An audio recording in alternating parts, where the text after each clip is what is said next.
Paper में इस तरह का एड इन्होंने दिया कि स्टॉप डायलिसिस स्टॉप ट्रांसप्लांट। तो मुझे उस एड के ऊपर मुझे काफी नाराजगी थी। ये बोल देना डायलिसिस बंद करा दो, ट्रांसप्लांट बंद करा दो, हम आपको क्योर कर देंगे। बस मेरा यही है कि आप कैसे क्योर करेंगे इसका जवाब दीजिए, और क्योर आप किसको कहते हैं इसका भी जवाब मुझे चाहिए। जो ये ग्रेड डायलिसिस बोलते हैं जी, टब में वो लिटा के कर रहे हैं, जो भी कर रहे हैं, उसके ऊपर इंडिया तो छोड़िए, पाकिस्तान के डॉक्टर्स जो वहां के नेफ्रोलॉजिस्ट हैं वो कितना मजाक उड़ा रहे हैं हम लोगों का। ये लोग बोलते हैं कि किसी को भी उठा लाओ, हम सब कुछ चैलेंज हमारा स्वीकार है, हम ये कर देंगे, हम वो कर देंगे। एक पेशेंट जिसका क्रेटिनिन 10-11 है, डायलिसिस चल रही है, क्या ये उस पेशेंट को उसकी गारंटी लेंगे? आज ही मेरी डॉक्टर आचार्य मनीष से बात हुई, वो कहते हैं सर हम ऐसे पेशेंट को हाथ नहीं लगाते। जब इनसे ये पूछा गया कि आपका ट्रीटमेंट महंगा क्यों है, 15-20 हजार रुपए लगते हैं आपके सब ट्रीटमेंट पे पर डे का, डायलिसिस का, फलाना ढिमका, तो डॉक्टर विश्वरूप का कहना था जी इसमें हमें बहुत टाइम लगा इसकी रिसर्च करने में, हमारी छत पे देखेंगे तो इतने सारे टब पड़े हुए हैं। भैया आपने कैसी रिसर्च करी है बताएंगे जरा, कितनी सारी बुक्स आपने लिख दी, आप अपने एक्सपीरियंस पे आप सामने आओ। इसीलिए मैं उनको सामने बुलाना चाहता था, जो उन्होंने मना कर दिया सामने आने से। वो कहते जी हमारी कॉन्फ्रेंस होगी वहां पे आइए। अरे वहां पे तो आप तैयार करके लाओगे हर चीज, आप अपना अच्छा सामान दिखाओगे, आप अपना खराब सामान नहीं दिखाओगे। अगर इनके पास पेशेंट जाके मर जाए तो बोलते हैं जी आपने जो पहले डायलिसिस कराई थी उसके साइड इफेक्ट से आप मरे हैं, ठीक हो गए इनकी वजह से, मर गए तो पुराने साइड इफेक्ट की वजह से। तो फिर ये इस तरह से नहीं चलता कि चित भी मेरी पट भी मेरी, ऐसा नहीं हो। इन्होंने आचार्य मनीष ने मुझे बताया कि हमारे पास 11 करीब एमबीबीएस डॉक्टर हैं, एलोपैथिक डॉक्टर हैं, 25-30 हमारे पास आयुर्वेदिक डॉक्टर हैं और कुछ नेचुरोपैथ हैं। और दूसरी जगह पे ये बोलते थे कि एलोपैथिक तो सबसे खराब चीज है, अगर एलोपैथी इतनी खराब है तो आपने एलोपैथिक डॉक्टर को क्यों रखा है? इन्होंने, अगर ये लोग एलोपैथी के खिलाफ है तो इन्होंने एलोपैथिक डॉक्टर क्यों रखे हुए हैं? ये बोलते जी उनका सोचने का तरीका हमारे जैसा है। पर तो यहाँ पे फिर यही बोल लो सब कुछ। इतने चैनल्स पे वो अभी आए हैं, जगह जगह वो मेरा नाम लेके वीडियोस आ रहे हैं, डॉक्टर नवनीत काला ने चैलेंज दिया, एक्सेप्ट नहीं कर रहे। जब मैंने बोला उनको एक्सेप्ट करने को तो गायब हो गए। तो अब आप जान लीजिएगा सच क्या झूठ क्या। 90% से ऊपर आयुर्वेदाचार्य एलोपैथी की प्रैक्टिस कर रहे हैं। क्यों?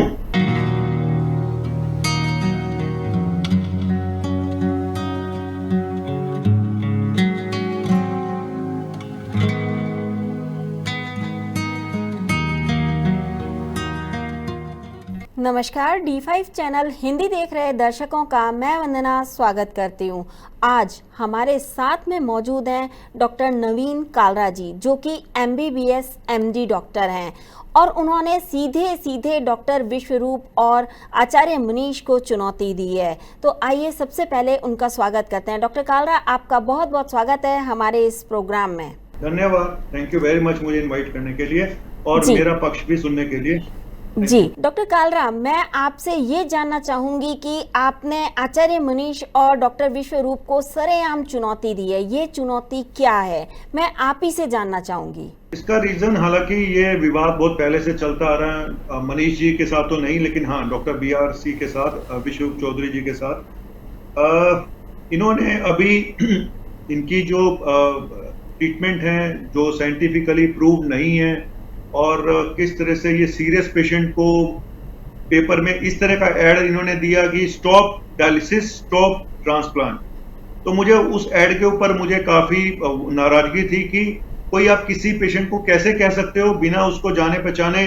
हो सकता है वो पेशेंट इतना सिक हो और वो आपके कहने से डायलिसिस बंद कर दे आपकी बातों में आके, और कल को उसको इस दुनिया से भी चला जाएगा। और ऐसे कई पेशेंट गए हैं इनके बातों में आके, ये गवाह है PGI चंडीगढ़ के डॉक्टर्स।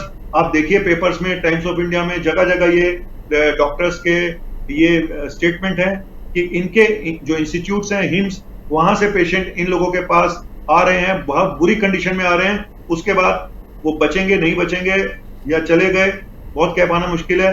तो मुझे इस बात पे ऑब्जेक्शन था, इसीलिए मैंने वीडियो बनाया था कि अगर इन्होंने किसी किडनी, और ये लोग ये भी दावा करते हैं कि हम बिना दवाइयों के हम पेशेंट को ठीक कर देंगे, क्योर कर देंगे। हालांकि क्योर किसको कर सकते हैं वो मैं इस बात पे बाद में आऊंगा।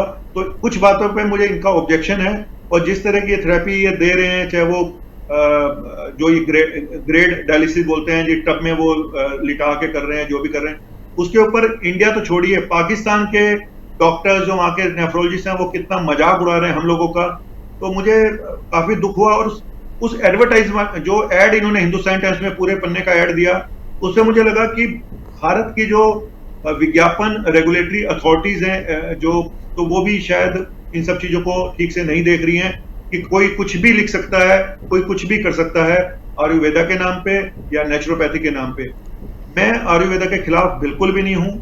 मैं हमेशा से सम्मान करता हूं सभी पद्धतियों का, सभी का रोल है, लेकिन ये बोल देना डायलिसिस बंद करा दो, ट्रांसप्लांट बंद करा दो, हम आपको क्योर कर देंगे, बस मेरा यही है कि आप कैसे क्योर करेंगे इसका जवाब दीजिए, और क्योर आप किसको कहते हैं इसका भी जवाब मुझे चाहिए।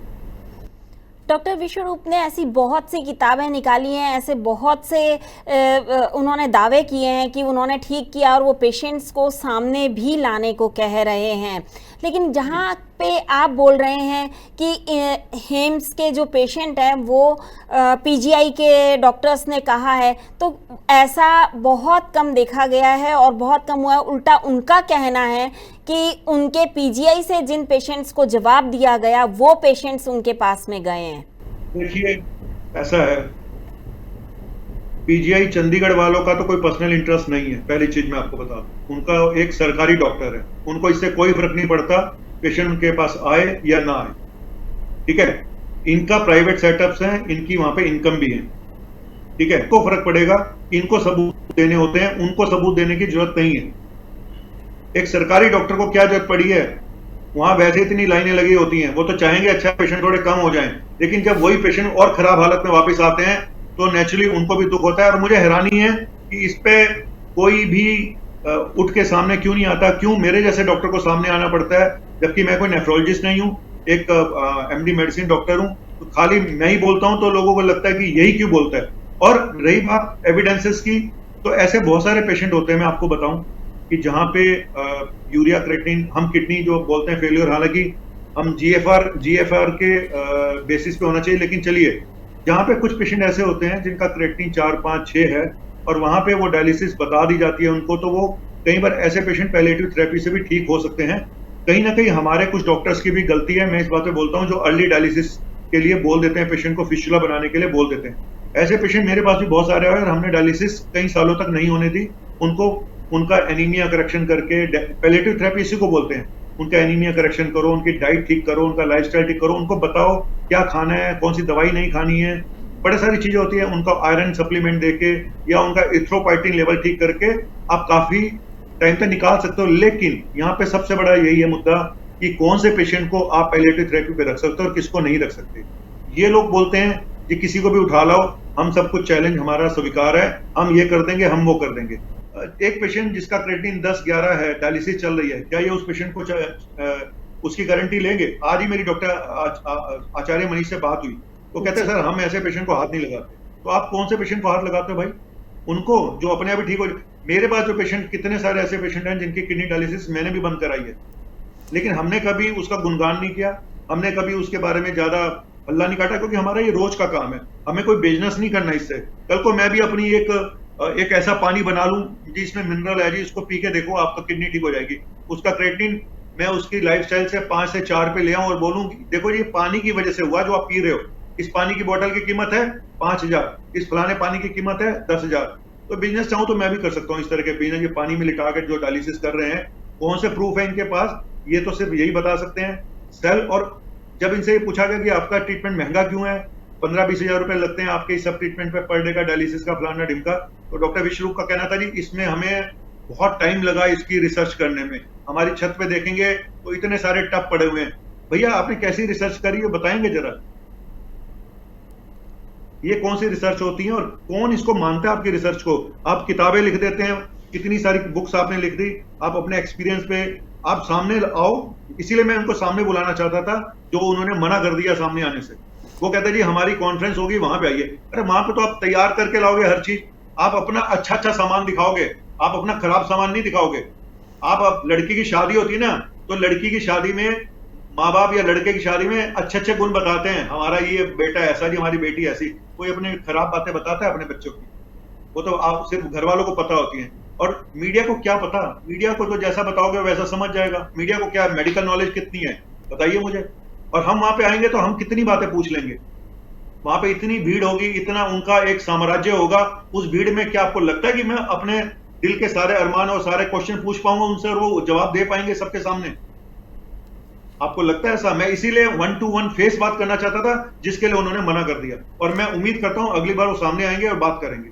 जी, मैंने भी उनसे कहा था कि हम आपको प्लेटफॉर्म प्रोवाइड करवा रहे हैं जिस पर डॉक्टर नवनीत कालरा और आप दोनों ऑनलाइन एक साथ हमारे साथ जुड़ सकते हैं। इस पर उन्होंने हमें भी मना कर दिया। उन्होंने कहा कि हम 23 जुलाई को जो प्रेस कॉन्फ्रेंस कर रहे हैं, आप सभी उसमें आमंत्रित हैं। लेकिन क्यों आमंत्रित? तो मैं भी कर लूंगा एक कॉन्फ्रेंस करके। अपने इतने सारे मरीज, मेरे पास भी लाइन लगी है उन मरीजों की जो इनकी ट्रीटमेंट से मरे हैं या सीरियस हो गए। कहिए तो मैं भी कॉन्फ्रेंस करके ले आता हूं सबको पकड़ के। फिर क्या करेंगे ये? फिर ये बोलेंगे नहीं जी इन्होंने ट्रीटमेंट। मैंने ये पूछा आचार्य मनीष से आज कि जो जो पेशेंट आपके खराब हो जाते हैं, जो आपसे और खराब हो जाते हैं, उनके बारे में क्या कहेंगे? कहता जी वो तो हर जगह होते हैं। ये जवाब था उनका। और वो ये भी बोले कि जी देखो ये तो एलोपैथी में भी खराब होते हैं। मैंने कहा एलोपैथी तो बदनाम ही है, हम तो अपनी बात ही नहीं कर रहे। आपके यहाँ से जो पेशेंट सीरियस होके जा रहे हैं और मर रहे हैं, और जो लोग आपको भी उल्टा सीधा बोल रहे हैं कि हमारा और खराब हो गया ट्रीटमेंट, तो उनका क्या? क्या आप फॉलो अप करते हैं किसी पेशेंट का जिसकी आपने डायलिसिस बंद करा दी कि उसके 3 साल बाद उसको वो जिंदा भी है या मर गया है? आपने तो दिखा दिया बढ़िया बढ़िया, ये देखो जी फलाना हमने इसकी बंद करा दी। सर 3 साल का रिकॉर्ड दिखाओ, आगे का पीछे का भी सारा।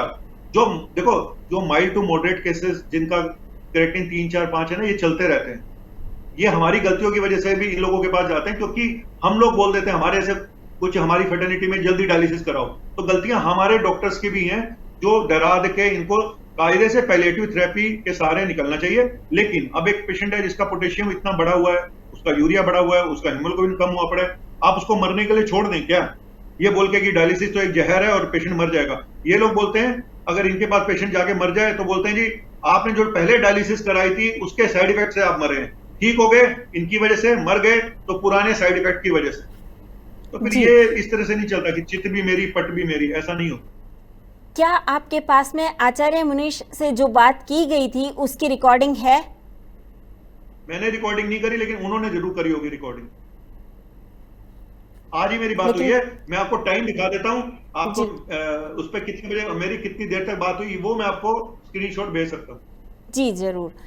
मैं आपसे ये भी जानना चाहूंगी कि जो आयुर्वेद है उसको विदेशों में भी अब तो मानने लगे हैं। आयुर्वेद है, नेचुरोपैथी है, योगासन, प्राणायाम, इन सभी चीजों को मानने लगे हैं। मुझे आयुर्वेद से कोई प्रॉब्लम नहीं है। बड़े बड़े आयुर्वेदाचार्य धक्के खा रहे बेचारे, उनको जिनको सम्मान मिलना चाहिए उनको नहीं मिलता है।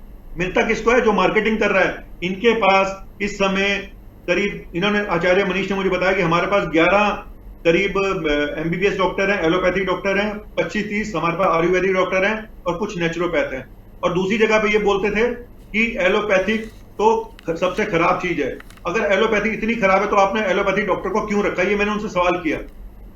मैंने कहा आपके खिलाफ पीजीआई चंडीगढ़ वाले बोल रहे हैं, कहते सर वो तो एलोपैथिक है। मैंने कहा एलोपैथिक तो मैं भी हूं। कहते नहीं आप डिफरेंट है। तो मैंने कहा फिर आपने एलोपैथिक डॉक्टर क्यों रखे हुए हैं? कहते जी उनका ब्रेन हमारी तरह का है, मतलब आप अपने हिसाब से चीजों को अपने हिसाब से कर लो। अगर एलोपैथी इतनी खराब है तो आपने क्यों रखा उन एलोपैथिक डॉक्टर्स को? क्योंकि आप लोगों के बस का डायग्नोस करना ही नहीं है। आपको तो यही नहीं पता चलेगा ये एक्यूट किडनी इंजरी है या क्रोनिक किडनी इंजरी है। आपके पास तो डॉक्टर, खुद तो आप डॉक्टर हो नहीं, आप तो कॉर्पोरेट बन चुके हो, आप तो बिजनेसमैन बन चुके हो बड़े बड़े। अब आपने तो शाखाएं खोल दी, जैसे एम्स था आपने हिम्स खोल के शाखाएं खोली, मार्केटिंग चल रही है, फिल्म स्टार आ रहे हैं, बड़े बड़े लोग आ रहे हैं। तो ये सब मार्केटिंग के हिस्से हैं, गिमिक्स हैं, कॉन्स्पिरेसी थियरियां। इन्होंने कोविड में बोला कोविड कुछ नहीं है, करोड़ों लोगों की जान गई, लाखों लोगों की जान गई। उसके लिए भी ये बोलते हैं एलोपैथी की दवाइयों से मरे ये सब लोग। जिसके घर का गया उससे पूछिए कि वो लोग कैसे गए और आज भी वो क्या, इनको कितनी गालियां देते हैं इन लोगों को। ऐसे होता है क्या देश में? अब कुछ भी, तभी इनका यूट्यूब चैनल यहां से बैन हुआ। क्यों हुआ बैन बताएं? अब ये बोलेंगे जी सच बोलने की सजा मिली। कुछ भी बोल दोगे क्या? आपने बोला था पहले कि डॉक्टर विश्वरूप के इलाज का खर्चा भी काफ़ी होता है। ऐसा आप नहीं, कई सारे डॉक्टर्स कहते हैं, ये सिर्फ आपका ही नहीं कहना है, बहुत सारे डॉक्टर्स और भी हैं जो कहते हैं कि उनके इलाज में खर्चा होता है। और इसका जवाब डॉक्टर विश्वरूप ने हमें ये दिया था कि हम 5 स्टार फैसिलिटी जो लोग लेना चाहते हैं उनको देते हैं उनके जैसी, तो उस चीज़ का खर्चा होता है। इस बारे में आपका क्या कहना है? क्या एलोपैथी में खर्चा नहीं होता है? एलोपैथी में भी बहुत खर्चा होता है। बिल्कुल होता है, एलोपैथी में भी वैसे ही हॉस्पिटल हैं, चाहे 5 स्टार वाले अलग हैं, छोटे हॉस्पिटल अलग हैं, तो वहां पे भी यही बात लागू होती है। तो फिर आप अलग कैसे हो उनसे? आप अगर एलोपैथी को गालियां देते हो तो यहाँ तो छोटे हॉस्पिटल में 5,000 रुपए खर्चा आएगा और 5 स्टार में 50,000 रुपए खर्चा आएगा। ये पेशेंट के ऊपर है, यही चीज आप कर रहे हो। तो फिर आप एलोपैथी से अलग कैसे हो? हमें तो आपने गुंडा, चोर, डाकू सब बना ही दिया। हम तो मानते हैं हम चोर डाकू हैं, आप अलग कैसे हो पहले ये बताइए। उनका कहना है कि वो शरीर का शोधन करते हैं, इस तरीके से वो हैं, और जो एलोपैथिक दवाएं हैं वो सप्रेस करती हैं कहीं ना कहीं, तो जो वो देते हैं वो नेचुरल चीजें होती हैं, तो उनसे फायदा ही होगा। एक बात सुनिए, क्या आप इस बात की गारंटी देते हैं कि ये लोग तो गारंटी देते हैं जी हम तो किडनी क्योर कर देंगे आपकी, ठीक है? मैं आपसे पूछता हूं, कल को आपको हार्ट अटैक होता है आपके घर में किसी को, आपके सामने हिम्स भी है, एम्स भी है, आप कहां जाएंगी? आप जवाब दीजिए मुझे इसका। मैं तो सबसे पहले एम्स जाना पसंद करूंगी, हिम्स बाद में। पहले एम्स जाएंगी ना, बाद की बात में देखी जाएगी, अभी एम्स में जाओगे। आपको ट्यूबरकुलोसिस डायग्नोस होता है किसी पेशेंट को, वो कहां जाएगा? पटेल चेस्ट में जाएगा या हिम्स में जाएगा? ये तो हर इंसान पे डिपेंड करता है कि वो क्या कर रहा है, क्योंकि देखिए जब हार्ट अटैक है तो बेस्ट ट्रीटमेंट के लिए जो सबसे नियरेस्ट चीज होती है उस पे जाया जाता है, और सबसे नियरेस्ट एम्स है। नहीं, नियरेस्ट की बात नहीं है, मैं कह रहा हूं आपके साथ हिम्स भी है। मैं एग्जांपल दे रहा हूं आपको, आपके आमने सामने दोनों हैं, एम्स भी है, हिम्स भी है, आप कहां जाएंगी? अगर दोनों चीजें तो सबसे पहले मैं एम्स जाना पसंद करूंगी, क्योंकि तुरंत आराम आना बहुत जरूरी है। उनका ट्रीटमेंट लंबा है जी, उनका ट्रीटमेंट लंबा है, लेकिन जान बचाना जरूरी है। जान बचेगी तो आप अपना। और हार्ट अटैक क्यों हो रहे हैं? क्योंकि हमारा लाइफस्टाइल खराब है। हम भी इस बात को एक्सेप्ट करते हैं, लाइफस्टाइल खराब हो चुके हैं, हम पुरानी चीजों से भटक चुके हैं, और उसका करना बहुत जरूरी है। आप उन चीजों के बारे में बताएं, बहुत अच्छी बात है। आप नेचुरोपैथी की तरह सलाह दें, बहुत अच्छी बात है। आप अच्छी डाइट बताएं, बहुत अच्छी बात है। लेकिन इन चीजों की आड़ में आप आयुर्वेदा के कंधे पर रख के बंदूक चलाओगे। आप ये बोलते हो नवनीत काला आयुर्वेदा का खिलाफ है, मैं तो बिल्कुल भी खिलाफ नहीं हूं। मेरा बेस्ट फ्रेंड आयुर्वेदाचार्य है, और बड़ी जल्दी हम चैनल पे एक साथ आने वाले हैं, और जिसने एमडी आयुर्वेदा में किया, डॉक्टर सुनील दत्त हैं। हम लोग एक साथ आ रहे हैं, और मेरे कई दोस्त हैं आयुर्वेदाचार्य होम्योपैथी, जो हम एक दूसरे से राय लेते हैं। ऐसा तो नहीं है, मैं खुद आयुर्वेदिक चूरन लिख के बताता हूँ पेशेंट को, अपने दोस्त से पूछ के कि भाई कॉन्स्टिपेशन ठीक नहीं हो रहा, तू बता दे क्या करें यार, हमारी तो दवाइयों में फिर लग्जरी इस तरह के हैं कि आदत पड़ेगी, कोई परमानेंट सॉल्यूशन है तो बता। जब क्रोनिक डिजीज छोटी मोटी है तो हम भी राय लेते हैं, ऐसा नहीं है। लेकिन हर चीज में ना ये पता होना चाहिए कि कौन सी पैथी कब आपके काम आएगी। लेकिन हर एक को एक छड़ी से लपेट देना, चल भाई तू किडनी तेरी खराब, हमारे पास आ, उन्होंने लूटा अब हम भी लूटेंगे, उसके बाद तेरा भगवान मालिक, यही हो रहा है और ये होता रहेगा। आम आदमी तो बेवकूफ बनता रहेगा, टीवी पे सारा दिन आते रहो, ऐड करते रहो, न्यूज़पेपर में बड़े बड़े ऐड दो। और आम आदमी को इतनी नॉलेज है, मीडिया को कुछ खाक समझ नहीं है, तो आम आदमी को क्या नॉलेज होगी मुझे बताओ। और मार्केटिंग, पैसा, मार्केटिंग पावर जिसके हाथ में आ जाए फिर कुछ नहीं हो सकता। हमारे देश में कौन पूछने वाला है आपके सामने? एक चीज और मैं आपसे जानना चाहूंगी कि जब बाबा रामदेव आए थे तब उनका भी ऐसे ही विरोध किया गया था। कहाँ पे आए थे, किस जगह आए थे? टीवी चैनल्स पे, और वैसे भी जब बाबा रामदेव ने आयुर्वेद को प्रमोट किया था, उन्होंने कोविड में आके कुछ गलत बातें बोली थी, जिसके लिए उन्होंने माफी भी मांगी थी, हमें बाबा रामदेव से कोई प्रॉब्लम नहीं है।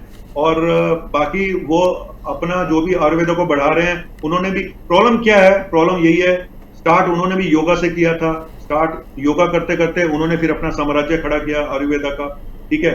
इसी तरह से इन्होंने डिप डाइट के बहाने फिर अपना साम्राज्य खड़ा किया, लेकिन वो डाइट से बातें हट के अब बिजनेस बन चुकी हैं, वो भी एक बिजनेसमैन बन चुके हैं। वो एक आयुर्वेदा के सहारे बिजनेस एम्पायर खड़ा किया, ये भी वही करना चाहते हैं। लेकिन कहीं ना कहीं हर एक को अपनी लिमिट्स पता होनी चाहिए, अपनी पैथी की लिमिटेशंस पता होनी चाहिए। आप अच्छा काम करिए, लोगों को ठीक करिए, इससे अच्छा कुछ भी नहीं हो सकता। लेकिन पेशेंट आपकी गलतियों की वजह से मारा जाए और उसको पता भी ना चले। आप मुझे एक बात बताइए, मेरे खिलाफ कितने क्रिमिनल केसेस चल रहे हैं बताइए, नॉट इवन ए सिंगल। और डॉक्टर बीआरसी के खिलाफ कितने पेशेंट हैं क्रिमिनल नेग्लिजेंस के, आप पता लगाइए, या तो मैं आपको पूरी लिस्ट दे देता हूँ। काफी है ना जी। तो क्यों है? क्या वो आईएमए ने करे हैं?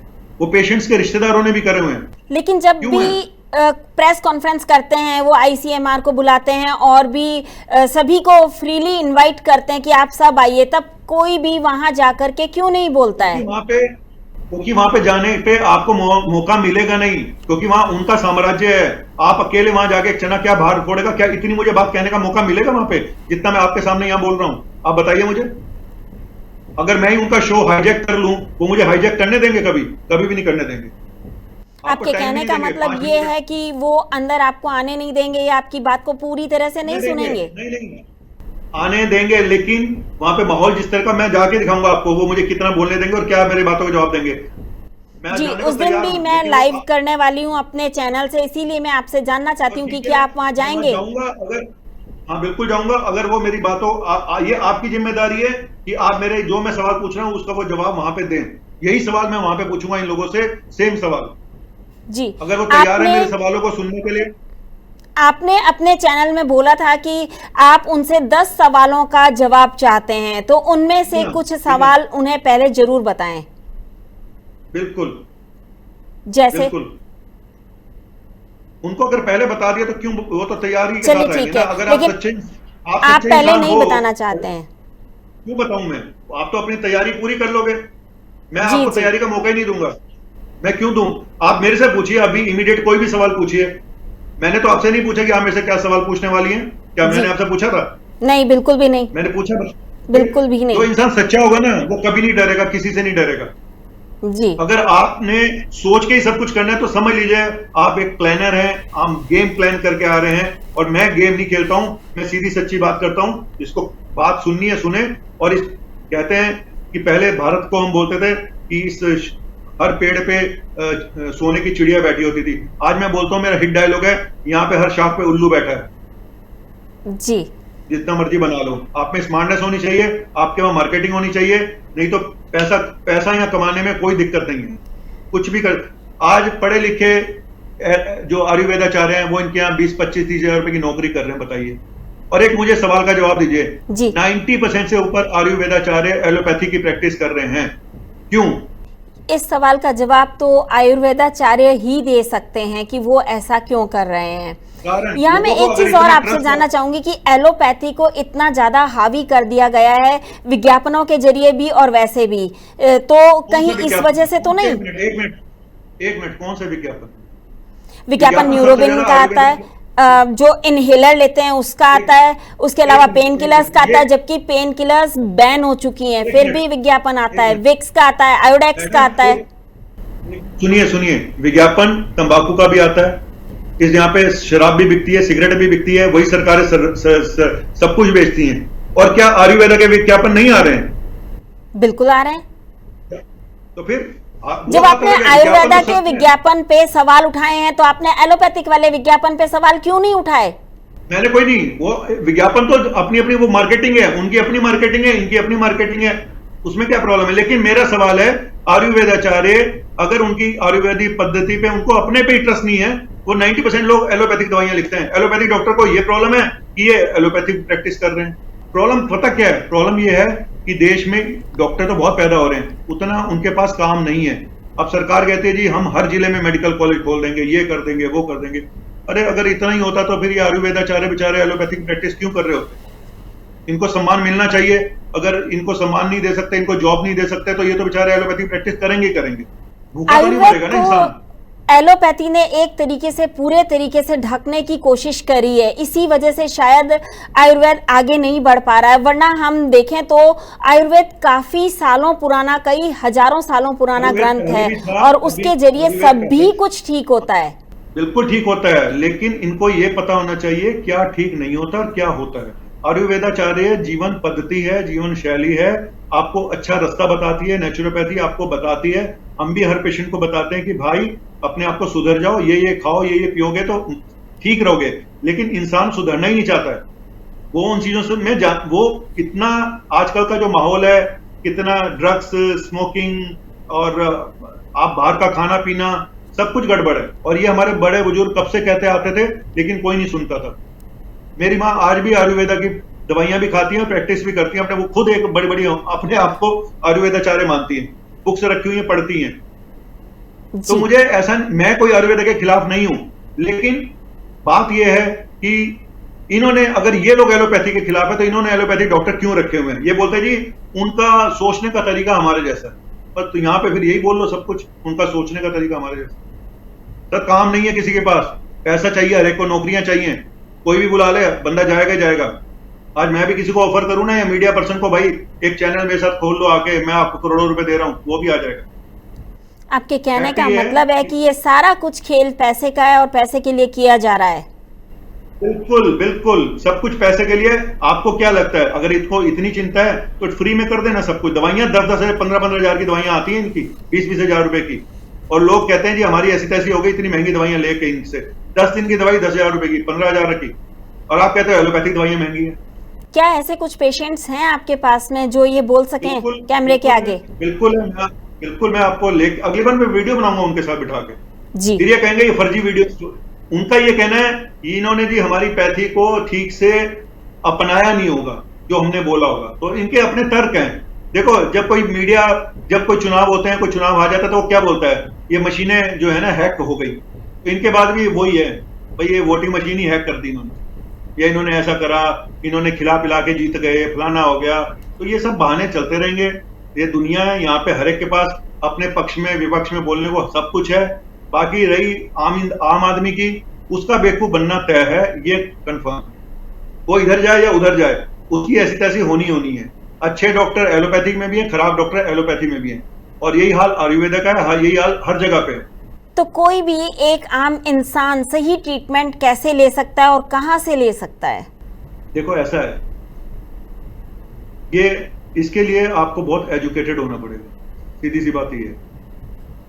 आप सिर्फ गूगल रिव्यू पढ़ के, आप टीवी पे ऐड देख के, आप न्यूज़पेपर में ऐड देख के अगर इलाज कराने जाएंगे तो फिर देखो, टीवी पे ऐड और न्यूज़पेपर में ऐड देने की जरूरत किसको पड़ती है?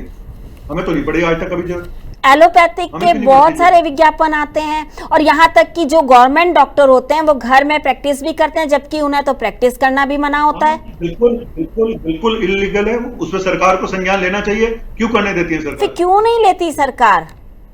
सरकार अगर इन लोगों पे भी नहीं ले रही है तो उन लोगों पे भी नहीं ले रही है। तो क्यों नहीं लेती है, यही तो क्वेश्चन है। क्यों नहीं लेती है सरकारें? मेरा तो सवाल यही था कि सरकार क्यों एक्शन नहीं लेती, हमारी हेल्थ मिनिस्ट्री क्यों नहीं कोई एक्शन लेती इन लोगों के खिलाफ जो उल्टे सुलटे काम कर रहे हैं। तो हो सकता है मेरे चैनल पे जरूर एक्शन लिया जा सकता है, क्योंकि मैं दोनों तरफ को लाने की कोशिश कर रही हूँ। नहीं, कोई एक्शन नहीं होता अगर आप सच बता रहे हैं, सच दिखा रहे हैं। बहुत सारे चैनल सच दिखाते हैं, सच बताते हैं, और चैनल बहुत अच्छे चल रहे हैं, ऐसा कुछ नहीं है। मैं किसी भी सरकार के खिलाफ नहीं हूं, लेकिन मुझे लगता है कि हाँ, देश में कानून का राज होना चाहिए, और हेल्थ में सबसे पहले कि जो भी आपको लगे उल्टा काम कर रहा है उसको खिलाफ कार्रवाई होनी चाहिए। सरकार के खिलाफ हमारा चैनल भी नहीं है, हम भी सच को सामने लाने की भरपूर कोशिश कर रहे हैं। इसीलिए मैंने आपसे भी बात करने की कोशिश करी और डॉक्टर विश्वरूप से भी बात की, और मैं चाहती हूं कि अगली बार डॉक्टर विश्वरूप और आप दोनों आमने सामने मेरे चैनल पर जरूर आए। साथ ही साथ 23 जुलाई, हाँ जी, मैं एक बात और बोलना चाहता हूँ जी। इनके हिसाब से कि एलोपैथी खराब है, ये है वो है, सरकार मेडिकल कॉलेज क्यों खोले जा रही है? वो ये भी कहते हैं कि डिग्रियों का क्या फायदा, अगर डिग्रियां कोई फायदे में नहीं है तो इसका मतलब फिर एमबीबीएस भी बंद कर देनी चाहिए, एमडी भी बंद कर देनी चाहिए। सरकार को मेडिकल कॉलेज बंद कर देने चाहिए। जब पीएचडी करके और ऑनलाइन से डिग्रियां लेके सब डॉक्टर बन ही रहे हैं, तो फिर हमारी जरूरत क्या है मेडिकल कॉलेज की? सरकार क्यों इतने पेन उठा रही है? सवाल ये भी है, इनसे पूछना चाहिए कि क्यों नहीं सरकार को एक चिट्ठी लिखते सरकार को कि भाई सारा पैसा इधर डाइवर्ट करो नेचुरोपैथी में, आयुर्वेदा में, और आप एलोपैथी के जितने भी मेडिकल कॉलेज इनको बंद करिए। अपना टाइम मत वेस्ट करिए। इतने फंड्स जो आप उधर भेज रहे हैं, आप कहीं अच्छी जगह लगाए, जनता में बांट दो, वो ज्यादा अच्छा बजाय। मैं हमेशा बोलता हूं, अगले जन्म मुझे डॉक्टर मत बनाना और इस देश में मत बनाना, जहां पे अब आज की डेट में कोई भी डॉक्टर बन सकता है। आप नेट पे जाइए, 2-4 डिग्रियां ले लो, कोई भी डिग्री उठा लो, नेचुरोपैथ की, फलानापैथ की, सिर्फ यूट्यूब पे आ जाओ, स्मार्ट मार्केटिंग करो, पैसा की कोई कमी नहीं है। यूट्यूब भी पैसा देगा और जनता भी पैसा देगी।